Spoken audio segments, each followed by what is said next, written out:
I think the only card she has is the woman's card. She's got nothing else going. And frankly, if Hillary Clinton were a man, I don't think she'd get 5% of the vote.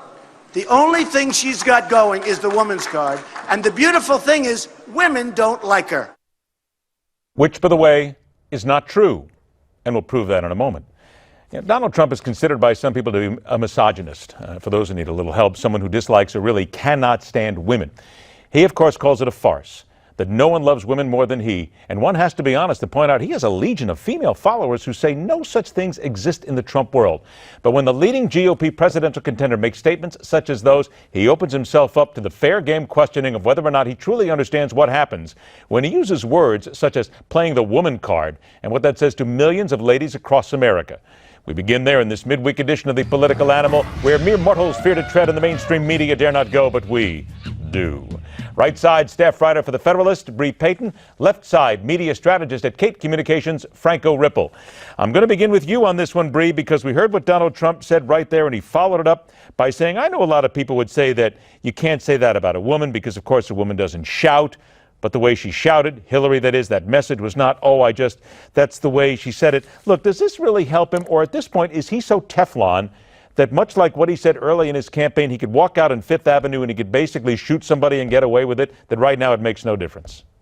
I think Donald Trump actually has a point in saying this, and I think that he's absolutely right that Hillary Clinton can't stop reminding us about her genitalia and what gender she is and what sex she is all the time, right? Every single speech that she delivers, it's just this batch of identity politics, and she always reminds us of that she's a woman, why it's important that she's a woman, what she's going to do differently or her perspective differently because she's a woman. I mean, he's absolutely right. She's been repeating that over and over and over. But why not? I mean, isn't that an important part? Because we are still looking for the first female president. I'm not a Hillary Clinton fan. I'm just playing the devil's advocate here on this whole thing. That basically, what's the big deal if she's a woman or a man? Should you be making fun of her because of that? Right. So I think someone who has handled this rather well has been Carly Fiorina.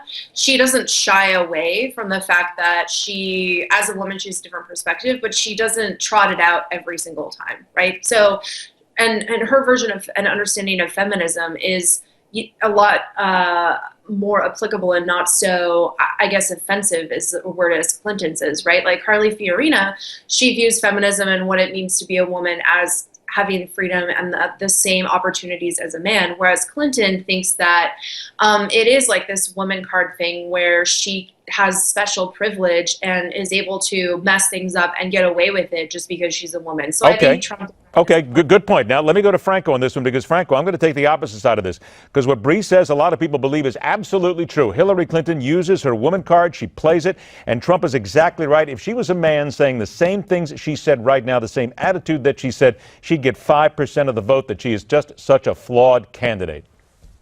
Absolutely not. And with all due respect to Bre's perspective on this as a woman, on feminism, I think she's wrong about this, because I think the majority of people who would consider themselves, both men and women, to be feminists, say that feminism is actually not about equality between men and women today. It's about recognizing that there's an inherent inequality between men and women, especially in the workforce, and having the political will to do something about it. This is why Hillary Clinton talks about this so much on the campaign trail, not to the detriment of other issues like foreign policy, where Donald Trump has absolutely no characteristics whatsoever, but because it's so important that we do something about the wage gap. We do something about paid family leave. That's why she talks about it so much. But Donald Trump, guys, Donald Trump is doomed in this campaign. He says that women like him.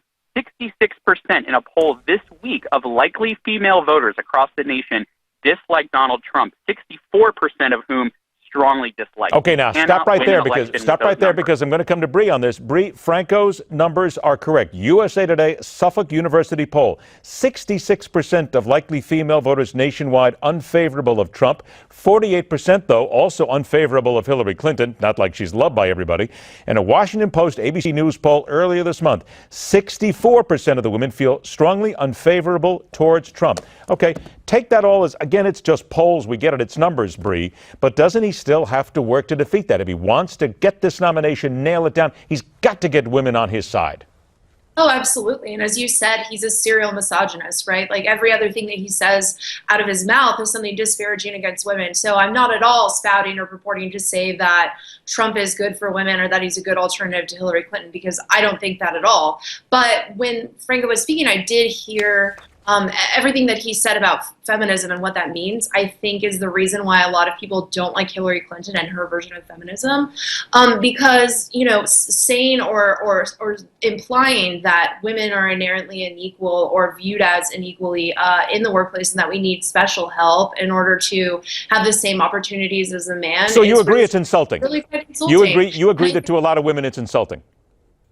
Oh, definitely. I think that, so I as a feminist myself, someone who calls herself that, I think that feminism is to have the same equal chance at an opportunity as a man. And I think when you look at countries who have implemented something like paid maternity leave, we can look at Spain and France, for example, most employers in those countries discriminate against hiring women because those paid family leave practices are so, like, they have to give the women so much time. You're exactly right on that, but I only got 25 seconds left, so I got to go to Franco on this one. Franco, is this something that no matter how he tries, you believe that Donald Trump cannot overcome? He cannot overcome it at this point. Absolutely not. Those numbers are baked in the cake at this point. He continues to make them worse by making ridiculous statements about the likely candidate on the other side. It's far too late for him, and I think he's headed for a historic loss amongst women. We are going to find out here very soon. Bre Payton, Franco Ripple, thanks so much for joining us. Stick around, everybody. The lightning round is coming up next. Here's my simple question to you. What is so bad about a contested convention? Really? What's so bad about this? Don't you want to fight for what you want in life?